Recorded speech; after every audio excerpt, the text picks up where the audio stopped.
magaganda at mga pogi na business-minded people. Anak, ito ba ang dialogue natin? Gusto ko ng passive income pero hindi ko alam kung paano ako magsisimula. Yan ba? Sinasabi nyo ba sa sarili ninyo yan? Or are you saying na narinig ko na yung mga vending machines na yan pero baka scam lang yan? Paano ko malalaman kung hindi scam o scam? O kaya baka iniisip nyo naman na ay, vending machine, hindi naman ako techie, baka mahirap, no? Mahirap i-maintain. Pero sinasabi nyo na okay lang sana kung may extra income naman ako kasi nasa work ako or nasa abroad or tulog na ako. Actually, yung extra income, tumatakbo yan kahit natulog kayo, no? Now, how many times ba natin pinapanaginipan yan or wini-wish na meron tayong negosyo na kumikita kahit natulog tayo, kahit na nandun tayo sa work natin or when we are spending time with our family. What if I told you that real passive income, hindi lang yan dream, no? Actually, posible yan for Filipino families. And today's guest will show us exactly how she built it. So, ngayong araw na to,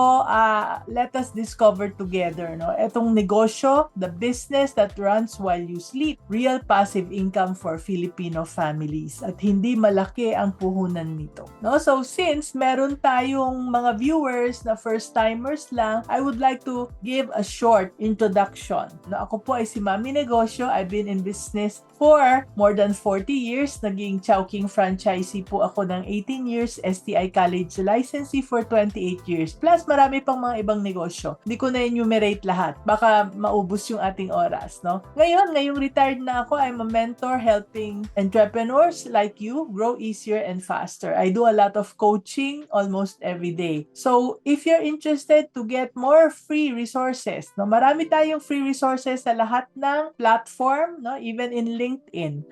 We are in Facebook, we are in TikTok, we are in Instagram, we are in YouTube. If you want more, then we have our starter kit sa maminegosyo.com, no? Maminegosyo.com. Yan, ang daling tandaan ng ating website. You can always go to the website and you can sign up actually for our newsletter para matanggap niyo yung mga ganap sa buhay ni Mami N, kung anong meron para you will be able to learn more from me. Alright, so today, I'm very, very excited. Alam niyo naman, maraming taong naghahanap ng passive income. Pero ang problema, hindi nila alam kung totoo yon or if it actually works. Alam niyo ba na merong mga gumagamit ng video ko tapos china-chop-chop nila, nilalagyan ng kung ano-anong binibenta at kung ano-anong investment ang ino-offer. Nako, wag po kayong maniniwala dahil mag-o-offer lang ako ng investment or mag-i-introduce lang ako ng investment dito sa ating Facebook Live. At alam niyong hindi ako AI. Okay? So ngayon,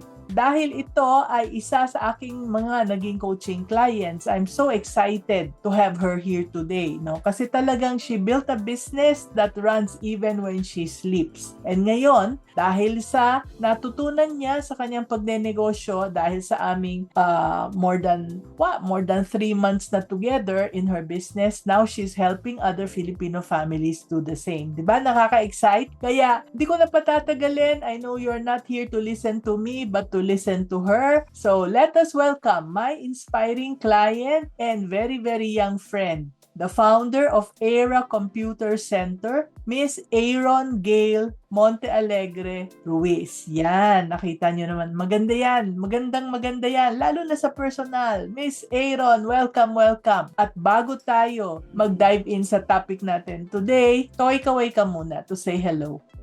Hello po, Mami N. Hello sa mga anak ni Mami N. Pati ako. Yan, mga kapatid mo. Ako.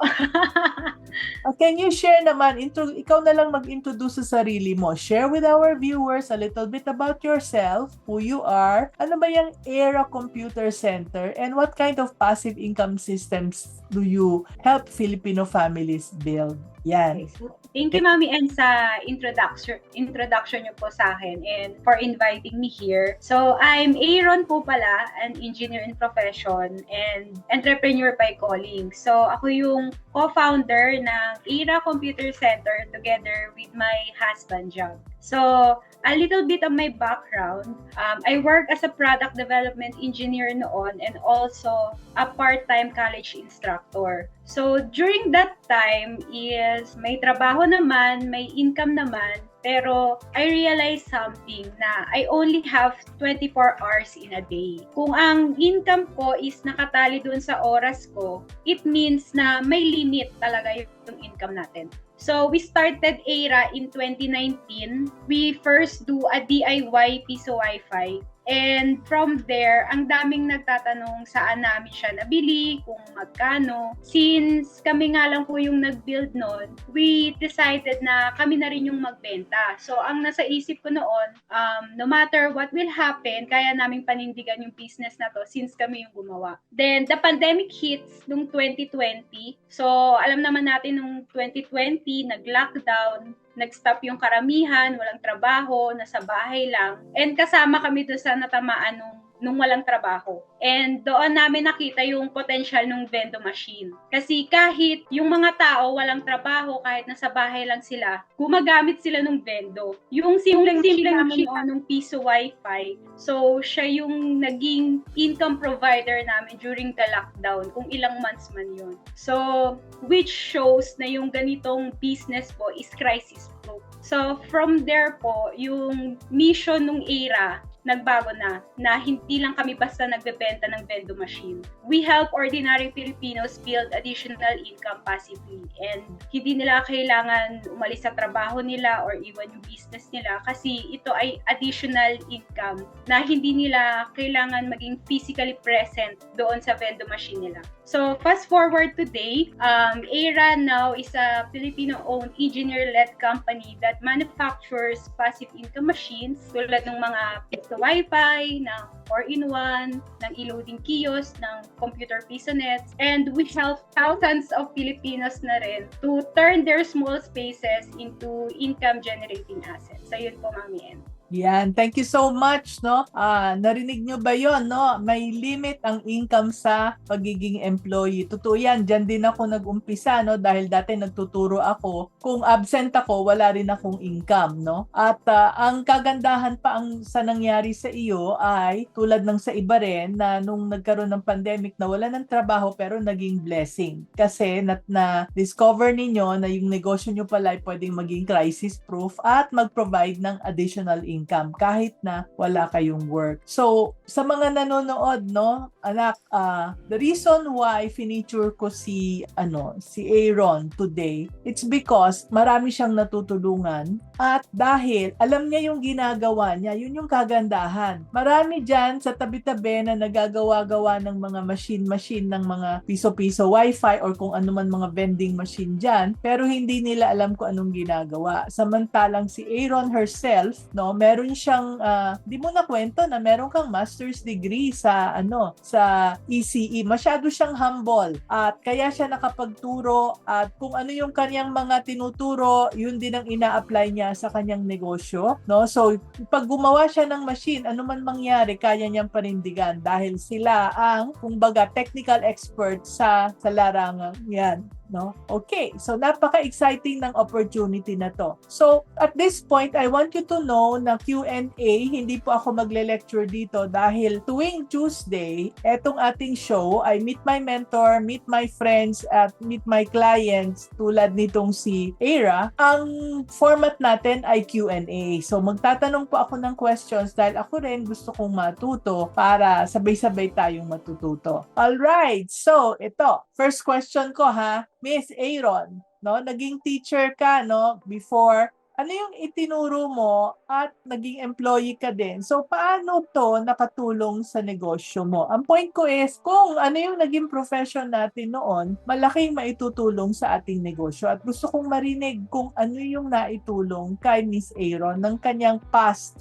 experiences. Ayun. So, Mami N, bali, before kami magnegosyo, Mami N, full-time product development engineer ako and also a part-time college instructor. So, yung product development engineer, dun po yun sa EPSA dito sa Cavite. So, parang, ano siya, yung city na po manufacturing. So, from there, I learned how to make prototypes. So, it taught me yung documentation, yung mga quality control, tsaka yung mga long-term planning. So, yun, doon pa lang hindi pwedeng bara-bara lang yung gawa natin. Then, as a college instructor naman, tinuturo ko po dito is yung major engineering subjects po, or ECE. Kasi ECE Masters po yung tinapos ko din. And ECE din po yung mga students ko. So, because nagtuturo ako ng students, siguro natutunan ko na I learn how to break down systems into simple actionable steps. Kaya naman today, yung mga clients namin is kaya namin siyang ituro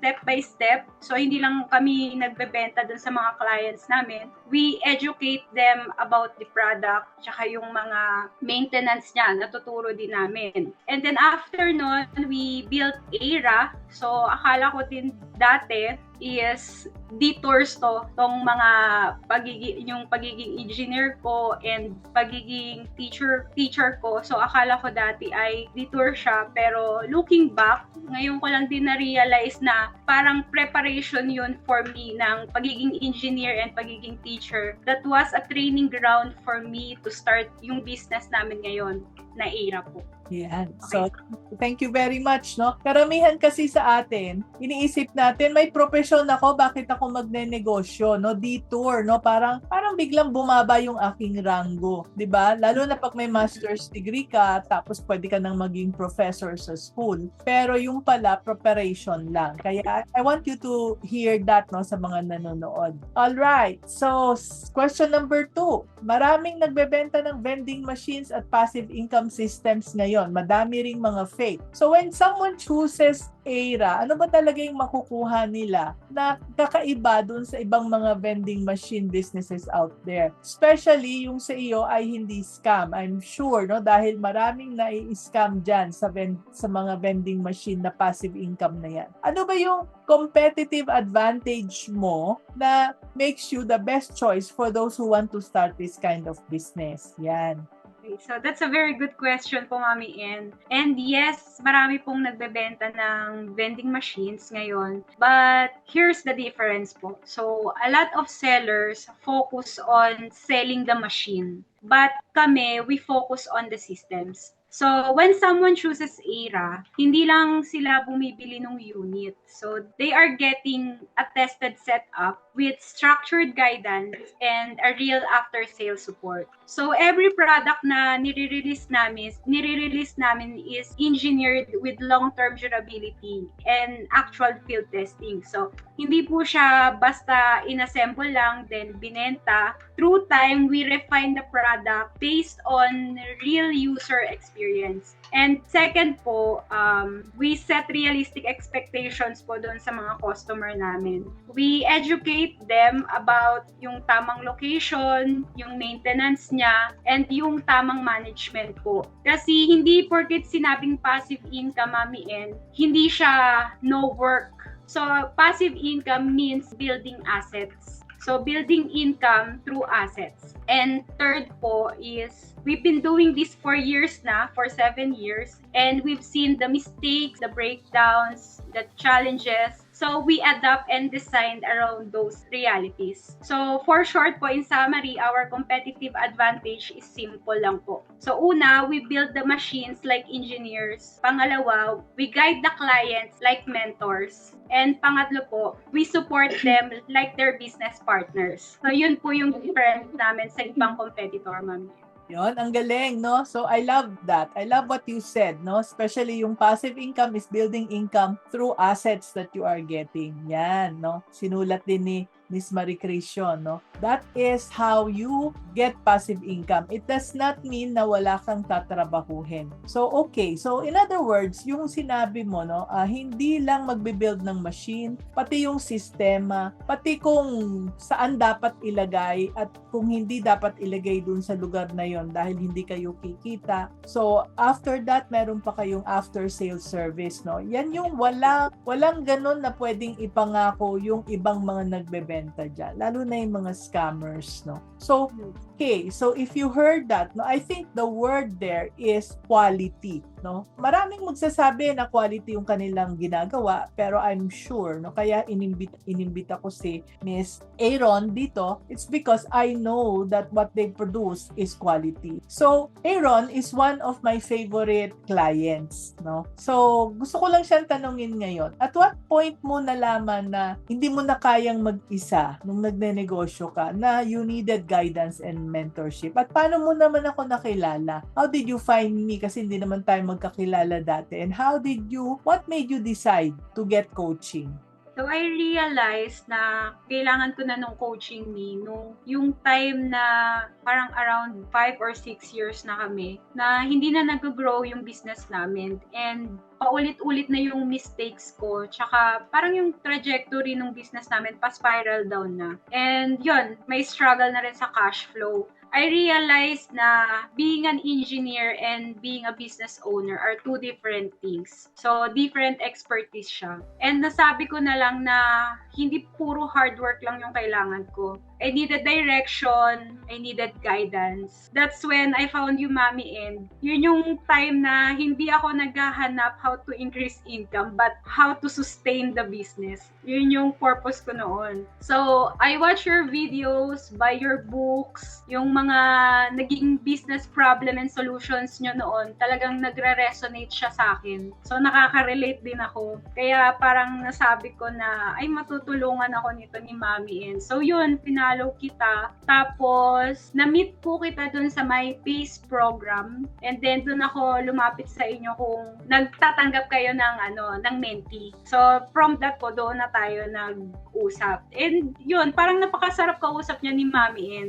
na napakabanayad ng boses niya, kalmado. So, parang nanay talaga. And ako talaga yung parang nanligaw kay Mami En na i-mentee niya ako. Kasi ayoko na i-grow yung business ko by trial and error. So, I needed structure, I needed guidance, I needed mentor for my business. So, yun po.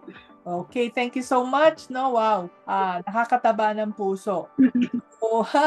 So yeah, no, if you are like Miss Aaron, no, na talagang you are at that point na hirap ka na, nagpa-flatline na yung negosyo instead na pataas, nagpa-flatline na at kailangan mo ng business, you can start by watching my videos and also downloading the starter kit, yung nakwento ko na kanina, no, yung maminegosyo.com, or you can message me in my Facebook page or Facebook account, no, so that we can connect. Yan. No, so ituloy natin yung kwento ni Miss Aaron. So anong pagbabago ang nangyari after you got coaching? I think nakaka 4 or 5 sessions pa lang tayo, no, out of the 12 sessions. So what are the changes? Ano yung mga biggest lessons or mga bagong pamamaraan na natutunan mo na nakatulong sa iyo which help you grow Aira into a trusted brand that now is able to help other Filipino families? So, dati, Mami En, parang survival mode lang. Puro firefighting, trial and error. So, yung mga customer namin, kung sino lang dumating, walang kasiguraduhan. So, after with Mami En, talking with you, parang every sessions natin is meron akong problem, magsasabi ka, na-solve ko na, then another problem, then mag-uusap tayo, masasolve ko na. Pero, that's a good problem kasi sabi mo parang pain of growth siya, which is a good problem pa rin. So, yon, from Mami En, nagkaroon tayo ng clarity, what to focus on, ano yung mga kailangan i-eliminate, yung mga unnecessary things. So, nagkaroon ng system yung business namin, nagkaroon ng SOPs, yung mga KPI, naturuan din ako ni Mami En yung pag-hire ng people, paano sila i-evaluate, And overall, nagkaroon tayo ng confidence to lead and nagkaroon ng structure yung operations namin. Pati yung sa marketing message namin, na-fix namin, yung sales system, tsaka brand positioning. Kaya yung customers namin, consistent na dumadating na siya and dumadami pa po. Pero for me, my biggest shift was my self-identity. So, I stopped thinking like someone working inside the business doing all the stuff. So, I started thinking like someone na nagbi-build ng company. And that fixes my business po. Our cash flow, and also I have more time for myself and for my family. Wow, beautiful, beautiful, no? So, looks like you really had a huge transformation, no? From what you are making kwento.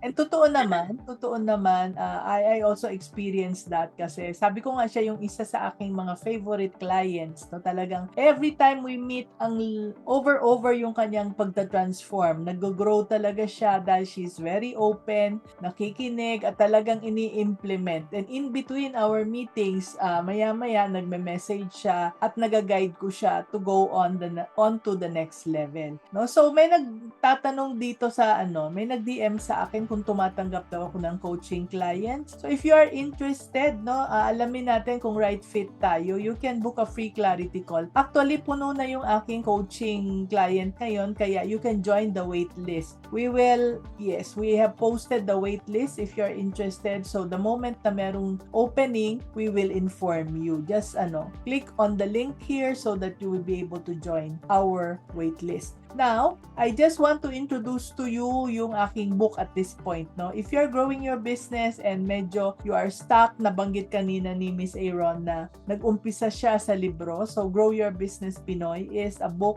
that I would recommend to you para you will be guided on a step-by-step sa pag-grow ng inyong business. So, ipopost na lang namin yung link. Ituloy na natin, no, yung ating Q&A. Okay. Nabanggit ko nga kanina, no, maraming scammers kasi nabalitaan ko rin na maraming scammers. So, paano nila malalaman, no, kung may mga taong interesado sa negosyong vending machine, paano malalaman kung sino ang scammer at kung sino ang hindi? Ayun, Mami En. So, talamak talaga yung mga scammers ngayon online. So, hindi lang siya sa line of business namin, but in any trending business model naman po. Kung saan may demand, nandoon din talaga sila. But instead of focusing sa fear, I always teach people how to verify. So, number 1 is check nila if legit ba yung account or page ng kausap nila. Meta verified ba siya with blue badge? Hindi ba nakalock yung account? Or hindi ba siya dummy account? Kailan ginawa yung account? Check nyo yung transparency. Pangalawa naman po is if legitimate yung business. May physical store ba? Registered yung business name? May actual operating units na mapapakita? Or baka nag-photograph lang yan sa ibang business? Pangatlo naman po is if realistic ba yung promise niya? Kasi if someone guarantees fixing income without talking about location, maintenance, or risk, red flag na agad yan pag too good to be true. Kasi real business has variables po. Walang 100% na guarantee. So, my advice is simple. Don't rush. Do background checks. Ask hard questions and choose companies that educate you. Hindi yung pinipressure ka or minamadali ka magbayad, ganon. So, because in business, trust is built on transparency, not on hype. Yeah. It's so true, no? Trust is built on transparency. Lalo na yung mga nagmamadali. Yung scammers kasi natatakot sila na magtanong-tanong ka pa. Kaya mamadaliin ka sasabihin, hanggang ngayon lang itong presyo na to, ganyan-ganyan, no?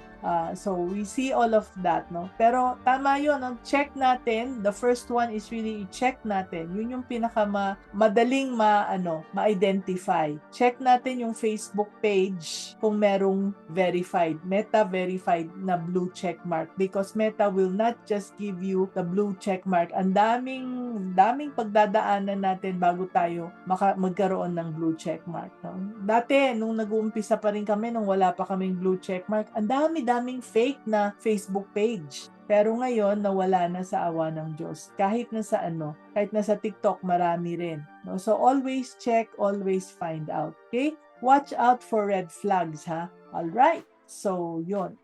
So, may question na tayo kanina eh. Ang tanong, magkano daw ang investment at magkano daw paano yung ROI? Hanapin ko nga sandali. Yun, si Grace D. How much is initial capital and how much ang ROI sa mga machines? In the first place, bago tayo mag-usap tungkol sa initial capital at ROI, sino ba ang mga taong binabagayan nito? So, pinabagayan nito, Mami, and syempre yung gusto ng additional income. So, hindi kailangan, kumbaga parang bagay siya kahit employed ka, kahit business owner ka, kahit na OFW ka, pwede siya kasi passive naman po. Ang ano lang po natin dito is kailangan may pwesto ka, and then kailangan din po realistic expectation doon sa ating vendor. Kasi ang isipin natin, additional lang po siya. Hindi siya yung parang magiging get rich quick ka. Hindi po siya ganun. So, additional income lang siya. Yeah. So, regarding naman po sa puhunan, so we have different vendor naman po. So, you can check on our page na lang. Okay. So, kasi iba-iba ang mga products, no? So, how does it work? For the information doon sa mga nagtatanong, no? Paano nagwo-work ito? Nagwo-work ito kung meron na kayong mga pwesto at meron kayong isang lugar na pwedeng paglagyan ng vending machine. Pwedeng piso wifi, ano na nga yung ibang products? PisoNet po. PisoNet para Including kiosk, computers. Mga kiosk kung meron kayong extra space, kaya additional income yon. What if wala? What if wala pa silang tindahan at yun lang ang gusto, meron silang lugar na dinadaanan ng maraming tao, pwede ba silang maglagay ng isang vending machine doon? Marami rin kami, Mami, na client na nasa residential siya, bahay lang talaga. Parang nilalabas lang nila sa bintana. Nakabukas lang siya sa bintana para mahulugan ng coins. Merong ganun, marami po actually. So kung gusto talaga nila, kahit walang pwesto, nasa loob na ng bahay, nasa bintana lang. Oo, kasi maliit lang naman yung mga machines, ano? Opo. Yan. No, so para sa mga nanonood ngayon, no, maybe OFW family na gusto ninyong magkaroon ng income sa bahay, or a busy business owner na gusto ninyong madagdagan yung inyong place dahil, di ba, meron kayong mini grocery at meron namang lugar doon na pinupuntahan ng mga tao, this is a good place for you to start your business. No, kung seryoso sila na mag-umpisa, Miss Aaron, ano yung first steps? So if someone is watching right now na interested, kung employed ka man, business owner or OFW, so the first thing I would say is don't start with the machine. Planuhin nyo muna. So, step 1, i-assess mo muna yung location mo. Matao ba doon? Mataas ang foot traffic? Residential area ba siya? Boarding house? Or commercial space? Malapit sa school? Terminals? Yung mga ganun ba? Kasi in this kind of business po, yung mga vending machine, yung location po talaga ay nagmamatter talaga siya. Tapos, step 2 naman po is yon, set realistic expectations. So, this is just additional income, hindi siya instant millions. Treat it like a system that grows when you have multiple of it. So, pag sinabi nga nating passive income, hindi siya about titigil ka na magtrabaho. So, it's about building assets. So, the real magic in vending machine talaga is hindi sa isang machine na magbibigay sa'yo ng income. Yung real cash flow niya is mararamdaman mo siya when you have multiple vending machine. Tapos, step 3 po natin is piliin natin yung supplier na may guidance and support. So, hindi lang basta benta ng product. Itanong natin yung warranty, yung after-sale support, and what happened after masira. So, paano yung support nila. And in ERA, we guide clients po step by step from choosing the right unit sa kanilang location to understanding the setup, pati yung after-sale support po, ina-explain namin sa kanila. We educate them before they even buy. So, because our goal was not just to sell machine, our goal is to help Filipinos earn additional income for the long term. So, if you're serious, start asking questions na aralin muna natin yung location, then mag-decide tayo, and then last na yung maglabas tayo ng pera. So that's the safest way to begin. Yan, no? So, let's clarify dahil may nagtanong dito si Rosita, sabi, paano yung mga MLM na passive income daw pero need nilang mag-invite ng more, no? This is not about inviting, 'di ba? Wala tayong invite dito, tama ba? Wala po. So it's about physical product po eh. Kasi you buy the product and earn using the product mismo. So hindi tayo tulad ng LMM na kailangan makapag-invite para kumita. Okay. So kaya nga po, it's about the location. Kung matao ba yung lugar nyo, mas mapapansin yung vendo, mas marami po yung gagamit. Okay, thank you so much, no? Yan, so ang dami na nating business tips dito, no? Nakita ninyo yon na location is one of the very, very important things sa marketing. So, kahit na anong negosyo natin, yung iba kasi sa atin, basta na lang, ay, eto yung gusto kong negosyo, bigla na lang silang gagawa ng negosyo. Tapos, tsaka sila maghahanap ng customer. Dito, ang kailangan natin, the first thing that we do is we look for already the customers, no? Madaming dumadaan dito. So, anong kailangan nila? May problema ba sila sa internet? May problema ba sila sa wifi? So, kung meron, then meron tayong product na pwedeng i-alok sa kanila. Okay? So, yun. That's one of the things that we would like to emphasize. Meron akong mga naging coaching clients na ang ginawa, nag-imbento ng recipe, tapos nung naayos na yung recipe, tsaka naghahanap ng clients, wala naman palang dumadaan dun sa kanyang lugar. So at the end, kahit na napakasarap ng kanyang recipe, wala pa rin siyang business. So that is baliktad, no? Yun ang classic wisdom sa mga nagtuturo ng entrepreneurship or business. Ang unang sinasabi nila, okay, come up with a product. Ano ba ang passion mo? Passion mo ba yung pagluluto? Sige, magluto ka ng something or magbe-bake ka ng something. Hindi yun ang umpisa eh. Huwag ka munang magluto, huwag ka munang gumawa ng kung ano-anong bagay. Tulad ng sabi ni Miss Aaron, no? Huwag munang bumili ng machine. Pag-usapan muna, tingnan muna yung location kung merong mga passers-by. Meron bang magiging interesado doon sa mga vending machines na yon at anong klaseng vending machines ang pwedeng bumenta.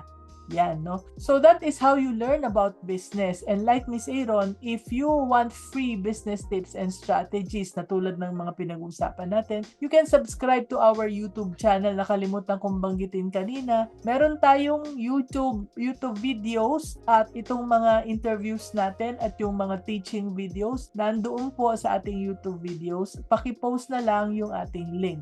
Okay. So, almost at the end na tayo, no? So, I know na sinabi mo, tulad nung sa tanong ni Grace D, yung how much is the initial capital and the ROI, sabi mo, tingnan na lang sa website. But can you give us an idea para at least the people who are watching hindi na kailangan pumunta sa website?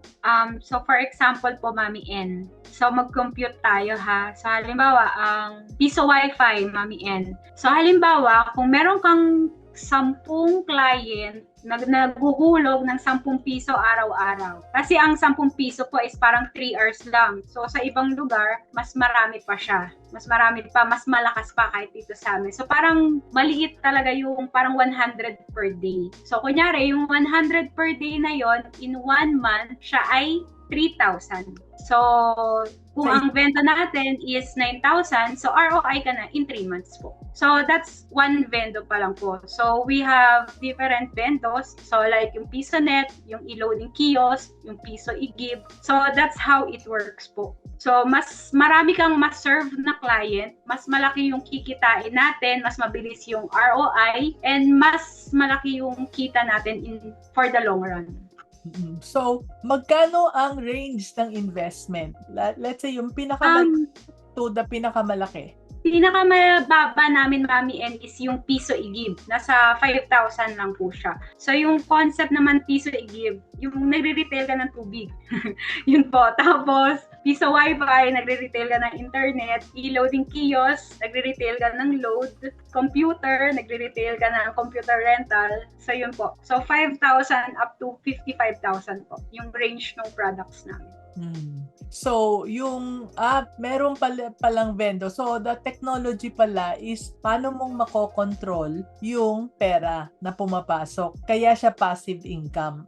So, ibig sabihin, kasi ito kasi yung dati, ang daming nalugi na nagbukas ng computer store. Computer shop pala. Computer shop. Ang dami nilang biniling units, no? Lalo na pag OFW. Tapos, ang gagawin nila is yung isang kamag-anak nila, usually kamag-anak pa ang kukunin nilang hahawak doon sa computer shop. Kaso ang problema, yung kamag-anak nangungupit. Sasabihin, kuya, wala namang pumapasok, samantalang parating puno ng mga bata na naglalaro ng computer games. So, ang solusyon doon ngayon ay yung inyong vending machine. Tama ba? Coin-operated na po siya. So, meron siyang kaha. So, before po magamit ni client yung kunyari, yung computer, kailangan niya muna magbulog. And then, yun, naka-seal, parang vault, hindi naman vault talaga, pero parang gano'n na naka-enclose yung pera niya doon. So, yun na nga lang talaga, kailangan meron tayong trusted na kukuha ng pera. Yun,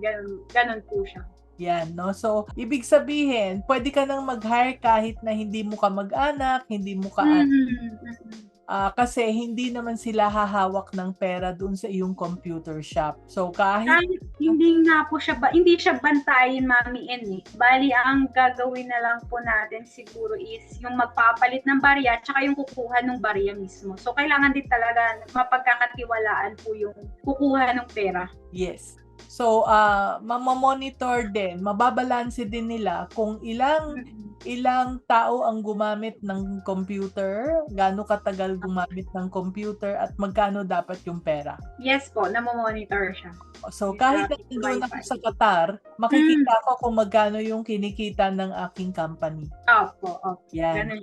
Oo, kaya kung meron kayong trusted, makikita nyo rin kung yung trusted nyo ay nangungupit dahil hindi niya pwedeng galawin yung nandoon sa monitoring ng iyong mga computer, sa computer shop.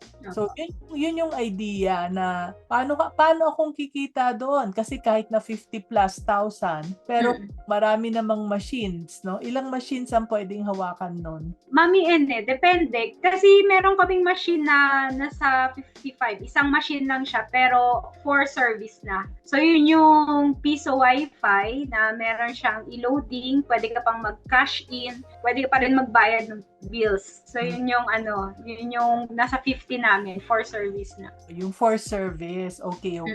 So, advisable yon sa anong klaseng negosyo? Ano yun, Mami N? Advisable yun kapag yung pwesto mo matao talaga. Kunyari, mga sari-sari store, mga eatery, resort. So, yung kumbaga, tukoy ng tao puntahan. Kasi sino bang gagamit niyan? Sino bang magka-cash in? Sino bang mag-wifi? So, tao lang din. So, yung nadadaanan nila, accessible sila, madali nilang makita. Anong ibig sabihin ng cash in? Yung magka-cash in sa GCash, ganon? Opo, yung kung familiar kay Mami N sa mga 7-Eleven na nagka-cash in, yung parang kiosk. So, same po na ganon, meron kami. Oo, so kahit na ordinaryong tao gustong mag-cash in sa kahit bata o matanda, madaling maintindihan po. Oo, yan, no. So hindi kailangan maging techie. Mabigyan lang kayo ng ng instructions nila ng ERA, no, nila Miss Aaron. Yan.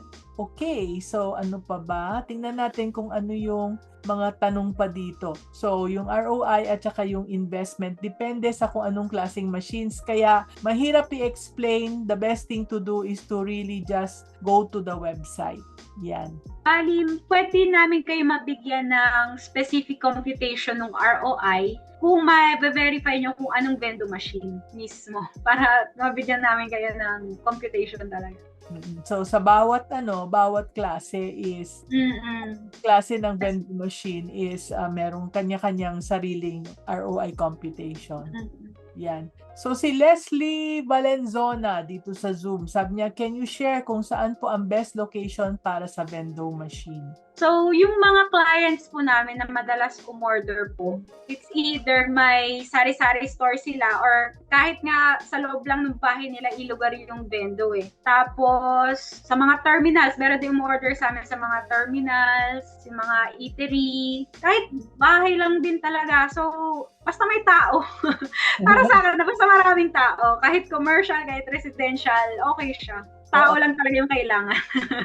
Meron akong kakilala na meron silang garahe, meron silang spare space na wala namang gumagamit, no? Ang ginawa nila, kinonvert nila into a computer shop, no? Tapos bumili sila ng vending machine, no? Pag computer shop pa, bumibenta rin kayo ng computers, right? Opo, meron din. Pwedeng mabuo yung buong computer shop na sila lang ang inyong at least maayos, no? Compatible lahat ng machines. So, yon. So, Miss Aaron, nakita mo naman na merong nanonood sa atin from Qatar, meron din as up north, merong as far as Zamboanga, marami rin taga Visaya. So, ang tanong ni Chat, no? Chat Perocho, what areas in the Philippines do you serve? We ship nationwide po. So, yung mga malalapit na areas po na de-deliveran and install namin. Pero yung Visayas and Mindanao po, nakakapag-ship kami through LBC. So, cash on delivery naman po siya. So, no worries po. And may guided setup naman po kami. So, marami tayong staff na nag-handle nung sa setup, yung guided setup natin. And kahit after sales support po, may mga taong mag-handle po sa inyo. So, hindi lang po ako nag-iisa kasi hindi ko kayo kayang lahat. May team po tayo na mag-handle sa inyo. Yan, no? So, that is one of the things na tinrabaho namin ni Miss Aaron, no? Kung paanong gumawa ng team na makakatulong sa inyo. Kung paano niyang matuturuan yung kanyang mga team members na kung ano yung alam niya, pwede niyang i-share sa kanyang mga team members para mag-guide kayong lahat. No? So, how does it work? Kung halimbawa ako ay nasa Negros dahil may tumawag sa atin na may nanonood from Negros. So, hindi tayo magi-install doon, no? Dahil malayo na. So, papadala natin yung machine. Tapos, what happens? So, pagka-receive nila Mami N, pinapatawagan namin sila sa amin. So, before naman namin siya i-ship, natawag kami kay client. So, alam niya na yung contact information namin. Sa-save niya na yon. So, once na na-receive niya, ituturo namin yung setup, kung ano yung mga account na kailangan i-sign up, yung, kunyari, pag i-loading, yung kailangan lagyan siya ng balance. So, ituturo din namin siya step by step. So, before namin bitawan din si client, is kailangan clear na sa kanya yung mga gagawin niya, and yun, makakapagsimula na siya agad doon kumita sa vendo machine niya. So, paano niyo sila tuturuan? Through, Viber? Video call. Pwedeng chat, pwedeng tawag. Meron din nagvi-video call kasi mas komportable sila may kausap, face-to-face. So, kung ano pong, preferred nila. Okay.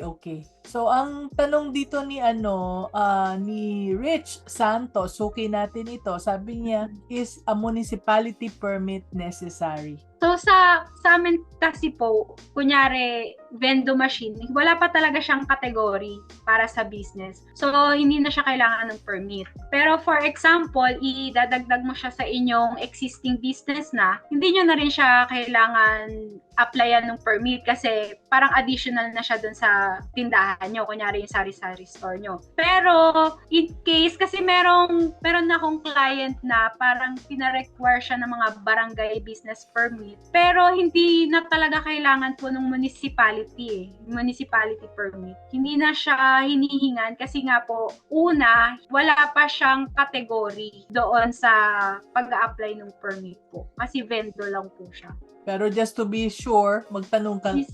Barangay lang. Para hindi tayo magka-problema, no? You might want, depende kasi kung minsan merong mga municipality na mahigpit, merong hindi, no? Rich, I would suggest that you ask talaga, no? Okay, sabi ni Rejoice Ranyosa, sabi niya, do you make all kinds of vending machine? Hindi po lahat. Pero yung mga uso natin ngayon, like yung mga Piso Wi-Fi, PisoNet, yung mga e-loading kiosk, Piso Igib, yan meron tayo. So yung ibang vending machine like coffee, yung mga Coke or yung mga food dispenser, wala pa po tayo. So kinikater lang po namin, syempre yung minamanufacture namin and the likes ng mga ganong bendo, kaya din namin i-repair. Kaya niyong i-repair yung mga vendo? Kasi Mami and may lumalapit din kasi sa amin na kunyari nabili nila sa ganito, tapos sa amin pinaparepair, tinatanggap na rin po namin kasi seeing yung structure naman niya, kaya naman po namin. Okay. Ito, si Grace, no, nagtanong uli, no, sabi niya, yung isang PisoNet vendo can handle how many clients at the same time? Okay, so clarify ko lang, pag PisoNet po is computer. So, pag computer, 1:1. Pero kung Piso Wi-Fi po yung tinatanong nyo, ang isang Piso Wi-Fi po can handle 100 Mbps internet speed. So, depende siya sa speed allocation natin per user. Pero, for average na mabilis pa rin yung connection nila, 20 users for one machine po. Okay, so Piso Wi-Fi yun. Opo. And pwede natin siyang dagdagan, pero makakompensate naman na mas mabagal yung internet speed nila. Kumbaga average lang po yung 20, pero pwede pa po nating dagdagan. Okay. Pwedeng dagdagan ng? Parang Mami and kunyari 100 Mbps yung internet speed. Yun kasi yung paghahatian nila eh. So kung mas mababa yung speed allocation po nila, mas maraming ma-accommodate na users. Pero mas mabagal. Pero kung i-consider natin na mabilis yung internet nila, mas kukonti po yung dami ng users. So, kung ganon, di kailangan kumuha na lang sila ng 2 unit? Pwede naman po. 2 unit, no? Alright. So, etong isa from Facebook, no? Juicy Magno. Ask ko lang, madami po bang nagiging client ang Piso Vendo? Di ba may mga network data naman from internet provider mismo na pwede silang mag-subscribe? Oo. Bakit hindi sila mag-subscribe na lang? Yun. So actually Mami, totoo yung sinabi niya. Pero meron pa rin talagang hindi nagsusubscribe. So for example kasi doon sa amin, sino yung mga madalas maghulog? So una, sila yung walang internet. So instead na mag-load sila, go-wifi na lang sila. Yung pangalawang madalas ko nakikita, mga bata. Kasi gusto nila, magkakasama sila maglaro. So ayaw nila doon sa bahay nila. So okay lang na sa labas sila, tumpukan sila dyan. Naguhulog sila para magkakasama silang maglaro. O kaya naman po pangatlo, yung mga parang come and go lang na kailangan nila ng internet o ng load. So dyan na sila. Kasi vendo yan eh. Anytime, kahit madaling araw, nandiyan nakabukas yan. So gumagamit na rin po sila. Okay. So talagang kumikita pa rin kahit na meron ng Meron pa rin pong walang internet. Prepaid, may postpaid at kung ano-ano pa. Ang daming providers, no? So sabi ni si Share, hindi ko mabasa. So si C, if we invest in vending machines, is it taxable? Do we need to register it with BIR, LGU, hehe? So yun yung tanong din kanina, no? So I guess the answer there is, in your experience, hindi kailangan, pero just to be sure, para hindi tayo sumabit, the best thing to do is to ask. Share ko lang din yung experience ko ha. Pag mga computer shop, meron siyang category sa permit. Pero kung Piso Wi-Fi lang po siya, wala pa siyang category as of now. Ayun po.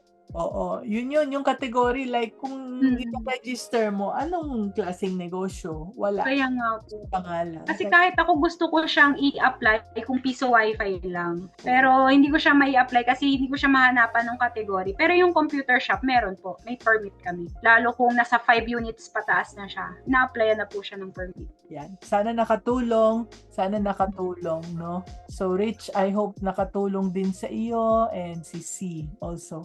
Si Rejoice is sabi niya, oh my God, Miss Ira, sabi ganon, yung PisoNet pala namin was ordered from your company. 3+ years na working pa rin. Wow! Congratulations! Yan. Thank you, Ma'am Rejoice. So, Rejoice is a very good friend of mine. Mga anak niya, mga anak ko na rin.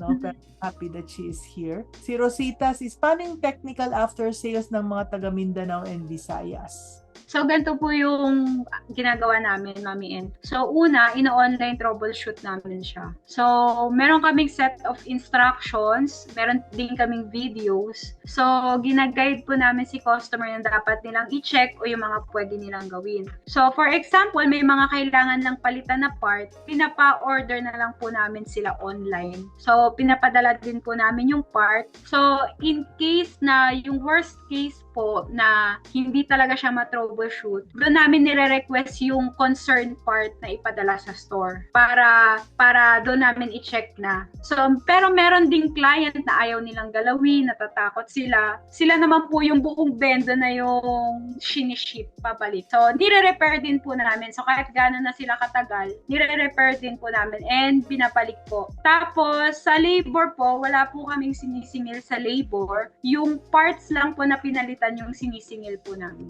So, kung sa amin po galing yung unit, free na po yung labor. Okay, thank you so much, no? Sabi ni Joy, I want to get one for my father. May tindahan siya kaso fear niya baka nakawin yung mismong unit. Paano ko kaya explain sa kanya about security ng unit lalo na pag wala siya sa bahay? Nangyayari bang gano'n? Ninanakaw yung buong unit? Meron, kasi kung hindi siya secured mataas yung tendency na nakawin talaga siya. Pero yung mga setup naman kasi namin, pinapalagyan namin ng metal cage. So yung pag nakagano naman po, hindi na nananakaw. Meron kaming nakausap noon kasi nakalagay lang sa bahay niya bago wala palaging tao. Pero one time lang yon sa kanya. Pero yung mga setup namin na naka-metal cage, wala naman pong nangyayaring nakawan. Yun lang talaga kapag yung parang ipinatong lang nila sa bahay nila, yun yung napag-iinteresan. So, Yeah. isa-secure na lang din talaga natin. Yan, Joy, no? Sana nakatulong yan, no? Let us... Okay, so itatanong ko na to. So, may offer ka ba? Is there anything you want to promote? Yun yung tinatanong nila. Where can people find out more about starting their own vending machine business with Aira? So, syempre, paki-follow yung aming FB page. So, doon po, tulad nga nung sinabi ko, learn muna. So, hindi ko kayo bebentahan agad. So, una muna, isipin nyo muna kung bagay pa sa inyo to. Pangalawa is to learn. Parang magtanong kayo ng magtanong sa amin ang gusto nyong itanong. Then, kapag 100% sure na kayo, saka kayo bumili. So, yun yung, pero kung follow nyo na lang yung page namin, yung Facebook, yung TikTok, syempre para makilala nyo kami. Kasi hindi lang tayo parang seller and buyer. Nyo kami, business partner nyo kami. Na hindi na kayo basta bumili sa amin, may lifetime technical support tayo na we're like business partners po talaga. Kasi ang goal nila, Aaron, is pag bumili kayo, sana tuloy-tuloy, sana lalaki yung inyong negosyo at habang lumalaki yung negosyo nila, lumalaki rin yung business ninyo. Tama. So, kailangan panalo din sila, Mami. Oo, kailangan puro panalo. So, okay. So, parang wala na. Ito, meron pa. Connectivity daw. Asa na yung sa Piso Wi-Fi. Ayun, sir. Bali, may different variations tayo ng Piso Wi-Fi. So, mas malakas yung antena, mas mataas po yung price niya. So, yung pinakamataas na range po namin is nasa 400 meters diameter. Ganong kalayo po. So, kung i-visualize natin siya, parang mga isang kanto. Ganyan. So, connected ba daw ito sa internet provider like PLDT or Globe? Yes po. I-connect natin siya dun sa existing internet nyo na. So, doon po kukuha ng internet yung vending machine natin. Yan. Sabi ni Camille, how about if they want to avail of the unit 4-in-1 Vendo? Paano ang payment? Pwede po ba installment and need ba akong nakakonect sa Wi-Fi? So, for 4-in-1 Vendo po, kailangan talaga may internet siya kasi may sa Piso Wi-Fi. Tapos, pwede po ba installment? So, yung installment namin ay for walk-in clients pa lang po muna. Tapos, pwede siya via credit card, Metrobank, tsaka PNB pa lang po yung tinatanggap ng terminal namin. Kailangan walk-in, kasi para ma-process. Oo. Mm-mm. So, sabi ni Chat Perocho, if we can retail your vending machine, do you offer discounted rates for the unit?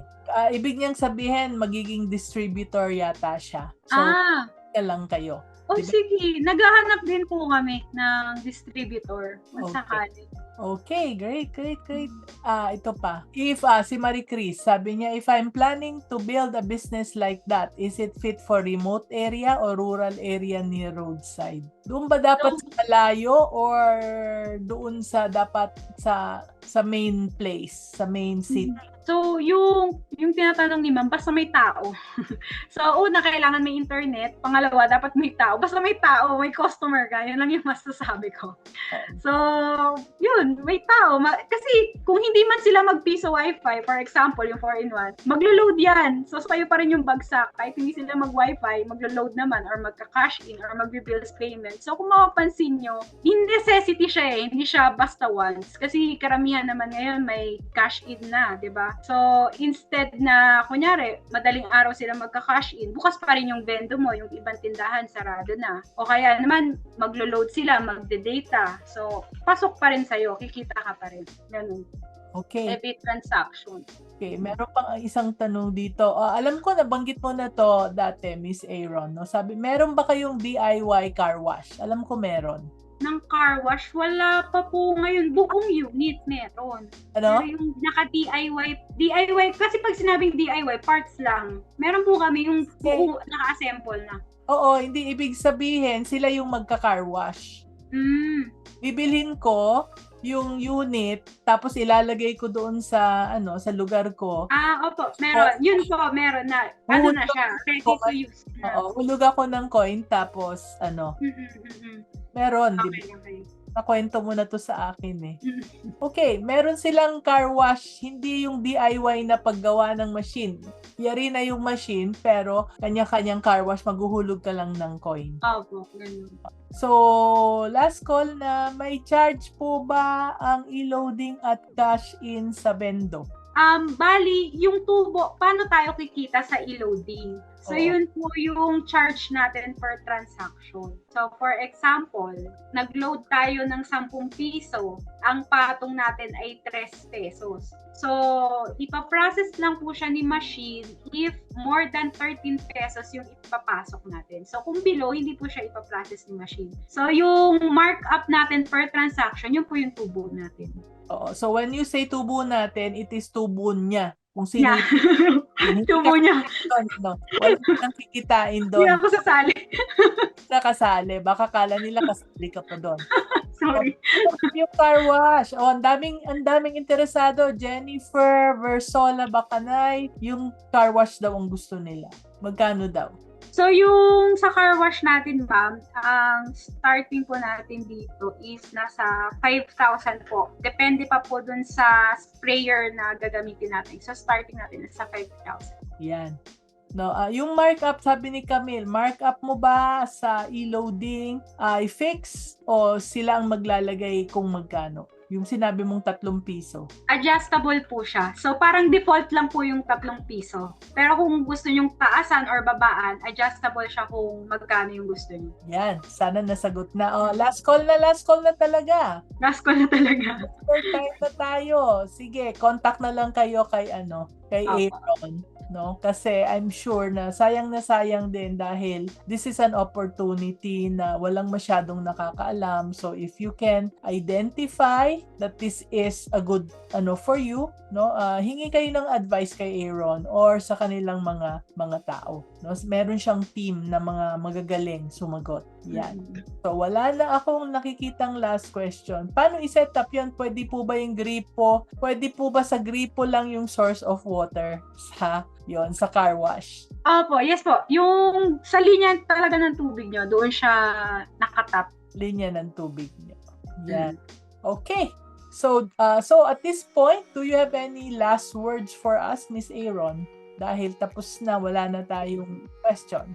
So, thank you very much sa lahat ng nakasama natin sa live, pati syempre kay Mami N. And yan, kung gusto kong i-leave na message sa inyo is yung income natin, hindi siya lalaki agad kahit magtrabaho tayo or magsipag tayo na magsipag. So, kailangan natin ng sistema kung gusto natin na lumaki yung ating income. So, maraming OFW, yung mga iba pa nating breadwinners, business owners na sobrang sipag. But we're still stuck sa cycle ng time for money. Ulitin ko na we are stuck sa cycle ng time for money. So, Kaya maganda yung Vedo machine kasi hindi siya nakatied sa oras mo. Hindi mo kailangan iwanan yung trabaho mo, hindi mo kailangan mag-all in bukas or iwanan lahat. Pero gusto ko na from now on, start thinking differently. Ask yourself kung paano ko ba gagawing asset yung pwesto ko na libre naman dyan, and how can I earn kahit hindi ako physically present. So, hindi siya tied sa oras nyo. So, start thinking that way na po. Kasi real freedom is not about getting rich overnight. It's about creating income streams that give you options. So, income streams, ibig sabihin marami. Hindi lang isa. Hindi lang isang trabaho. Hindi lang vendo. Hindi lang vendo. Marami pang passive income. Marami pang possible na income streams. And when you're ready to start, choose education over excitement and choose system over shortcuts. Mag-build ka ng negosyo with integrity and serve people well, and let income become the byproduct of the value you create. Again po, Mami and mga kanegosyo, maraming salamat po sa chance na makapagsalita and makapag-share ng aking story and ng aking business po. Thank you so much. No? Ako ay parang mami na very proud sa aking client na si Miss Aaron. So, ngayon, gusto kong mag-say, I want to say, nahihirapan na akong mag-Tagalog. So, thank you sa mga madaming takeaways that you are posting. Thank you for engaging, anak. And lahat ng resources na pinag-usapan natin ngayon, no, yung aming free starter kit, yung aking libro na Grow Your Business Pinoy, yung waitlist kung if you want to join the waitlist, tapos yung offer ni Miss Aaron, yung form para mabook ninyo yung call with her and her assistants. Yung mga links nandyan sa chat at sa comment section. So if this was valuable for you, join us again next Tuesday for a special session episode of Meet My Mentors. Next week, ang aking kasama ay dalawa sa aking mga mentors, no? Sila ang mga mentors ko, sila yung kauna-unahang nagturo sa akin tungkol sa Facebook ads. So, ang question na sasagutin nila is running Facebook ads still profitable in 2026? So, makakausap natin, may interview natin si Miss Nina Mendoza at saka si Miss Ann Christine Peña Redondo. Sila ang co-founders of Media Rockets. So that you will be able to listen to our conversation, pasok kayo sa Zoom. So next Tuesday, join us again. Don't forget, no, eto yon, Facebook ads ang pag-uusapan natin. Okay, bye for now.